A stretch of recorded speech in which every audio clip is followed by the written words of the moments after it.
Bienvenidos al podcast Transforma, un espacio donde hablamos de negocios y emprendimiento. Aquí escucharás testimonios de nuestros invitados, quienes te compartirán experiencias, consejos y herramientas que pueden llevar tu negocio al siguiente nivel. ¡Comenzamos! Bienvenidos a un capítulo más del podcast Transforma. Estamos de manteles largos porque tenemos ni más ni menos que al consejero presidente del INE, Lorenzo Córdoba. Bienvenido, Lorenzo. Muchas gracias, Jorge. Un verdadero privilegio estar contigo. Ahora que vienes a Monterrey, no podíamos dejar de contar contigo en este programa. De verdad, muchas gracias nuevamente por tu tiempo. Gracias, al contrario. Oye, pues está calientito el tema. ¿Qué más decir? La reforma electoral. ¿Por qué, desde la opinión del consejero presidente del INE, es necesaria una reforma electoral y en el sentido que fue presentada? Bueno, lo primero, y tal como me lo preguntas, Jorge, yo te diría que no es necesaria. Una reforma electoral se vuelve necesaria cuando las reglas, la institucionalidad, los criterios, los procedimientos que se tienen no son funcionales o no sirven para lo que fueron pensados. Y nuestro sistema electoral es un sistema electoral que funciona, que no se inventó de la noche a la mañana. Nuestra democracia, como me gusta decir, no se construyó en un día, sino que es el resultado de una larga evolución de casi 4 décadas y media, que a lo largo de 8 grandes reformas electorales fue resolviendo una serie de problemas que se iban presentando como necesidades imperiosas a resolver para poder transitar de un régimen autoritario, como el que caracterizó al México del siglo XX, a un régimen democrático. Y todas estas reformas fueron consecuentes con ese propósito. Se buscó abrir el sistema político, un sistema que antes era cerrado, hermético y excluyente. Se buscó incorporar esa creciente, todavía si quieres germinal hace 40 años, pero creciente paulatinamente pluralidad política en los órganos de representación y de toma de decisiones, como el Congreso. Se buscó resolver el problema de la falta de confianza en un sistema electoral caracterizado por fraudes y sobre todo por el hecho de que el gobierno era juez y parte, porque era el gobierno el que organizaba elecciones y claramente lo hacía de manera favorable a sus intereses. Se resolvieron problemas de equidad en las condiciones de competencia y finalmente se resolvió una especie de estandarización que nos permitió que las elecciones se realizaran con los mismos estándares técnicos a nivel federal que en el nivel local. Y todo eso ha traído como consecuencia un sistema electoral que en los últimos 8 años y medio, estoy hablando del sistema electoral derivado de la reforma 2014 que transformó el IFE-INE, un sistema electoral de carácter nacional, ha implicado la organización de 330 elecciones. Hablo de elecciones federales, locales, ordinarias, extraordinarias y de todo tipo, que ninguna de las cuales ha tenido un conflicto postelectoral. Y además en este periodo y gracias a estos procesos electorales ha habido un 62% de alternancia, es decir, las probabilidades en este periodo de que un partido que gana una elección gane la siguiente ronda electoral es de apenas 1 de cada 3. Y no hay un solo beneficiario de esta alternancia. ¿Qué te quiero decir con esto? Que en estos 8 años y medio hemos logrado, producto de esta larga evolución, el periodo más prolongado de estabilidad política y de gobernabilidad democrática. Dicho lo anterior, si esto funciona y funciona bien, ¿por qué tendríamos que cambiar las reglas? Por eso yo digo que esta no es una reforma necesaria. ¿Es pertinente? Bueno, mira, una reforma, las reglas electorales siempre van a poder mejorarse, siempre.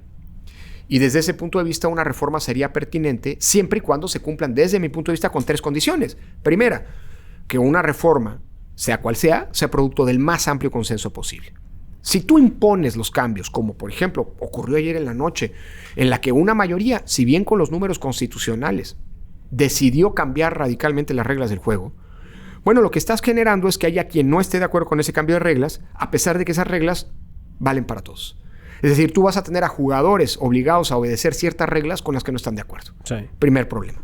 Segunda condición, digamos, que las reglas sirvan para mejorar lo que se tiene. Es una obviedad.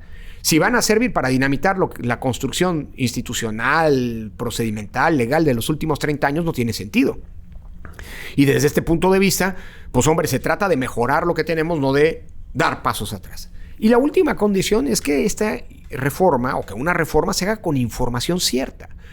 Mira, Jorge, yo desde agosto, que participé en los foros de Parlamento Abierto, le ofrecí a los legisladores toda la disposición del INE para entregarles la información, los diagnósticos, los análisis que fueran necesarios para que tuvieran toda la información necesaria para hacer una buena reforma si la pretendían hacer.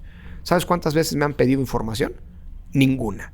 Y ningún actor. Ni Nunca. de oposición, nadie. Ninguno me ha pedido nada, le ha pedido nada al INE respecto de la reforma. Y esta es una reforma que afecta radicalmente, la que se aprobó en el plano legal, a la estructura y la operación del propio Instituto Nacional Electoral, lo cual me parece profundamente irresponsable por una razón.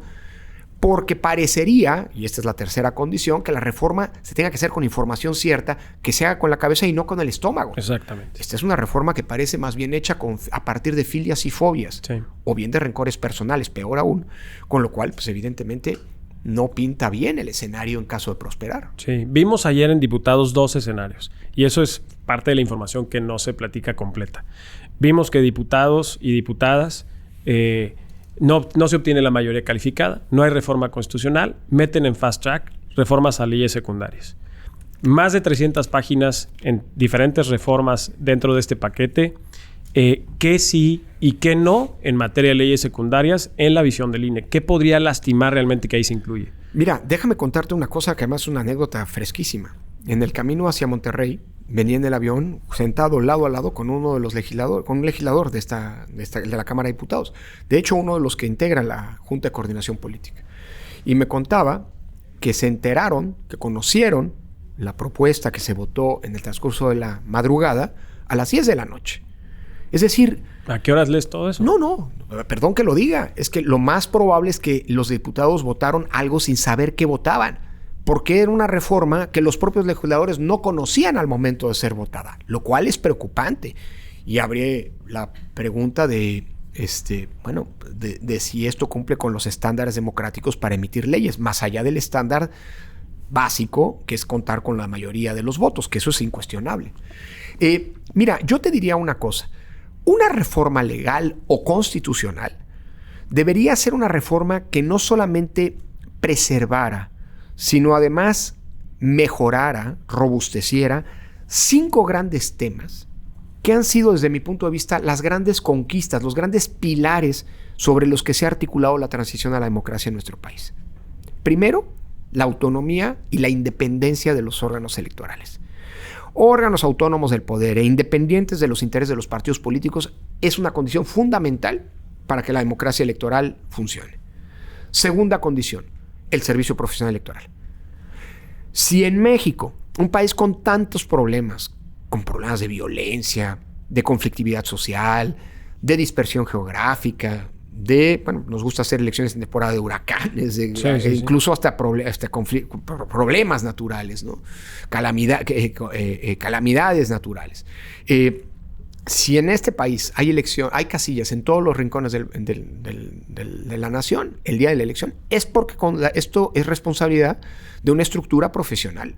Claro. De un servicio profesional que no solamente implica personas que ocupan sus cargos a partir de concursos públicos, sino que son evaluados, capacitados permanentemente, etc.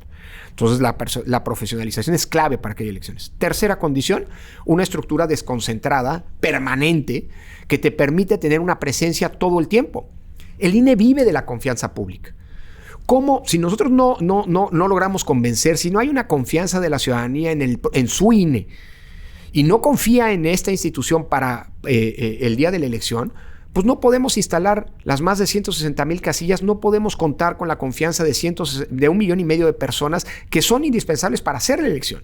Entonces, esa presencia territorial permanente es una manera de contacto cotidiano que nos permite tener el pulso de los problemas en cada distrito, en cada sección, en cada barrio, en cada cuadra.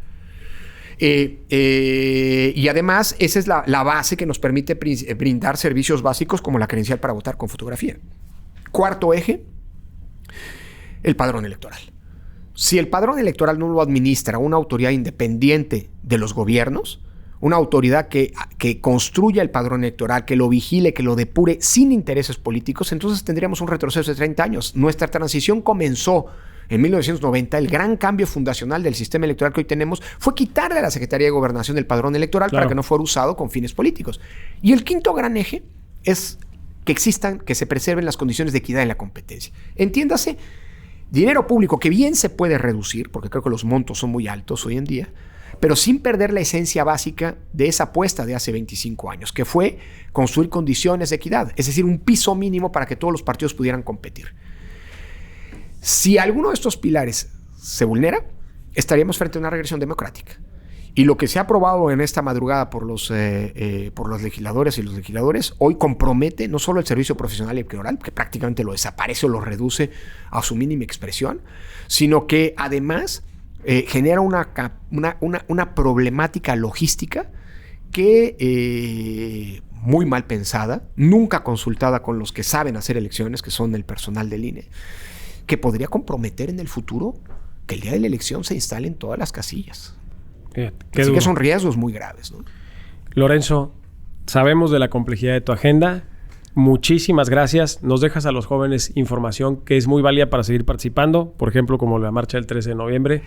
Lo apreciamos mucho. Muchas gracias, Jorge. Y déjame concluir y agradeciéndote estos breves minutos, pero que para mí son fundamentales, diciéndote una cosa. Diciéndole a las amigas y amigos que nos escuchan una cosa.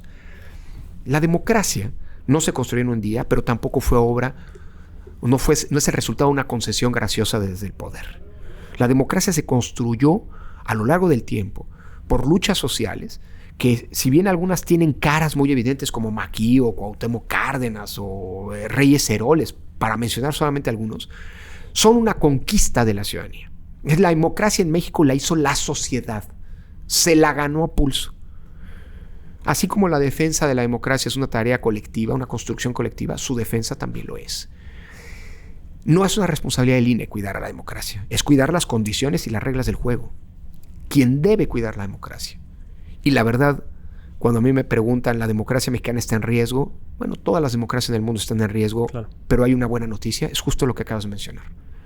La democracia, la sociedad mexicana está a buen resguardo gracias a que la sociedad se la ha apropiado y la asume como una conquista que estoy seguro no va a perder. Muchísimas gracias. Gracias a ti. Gracias.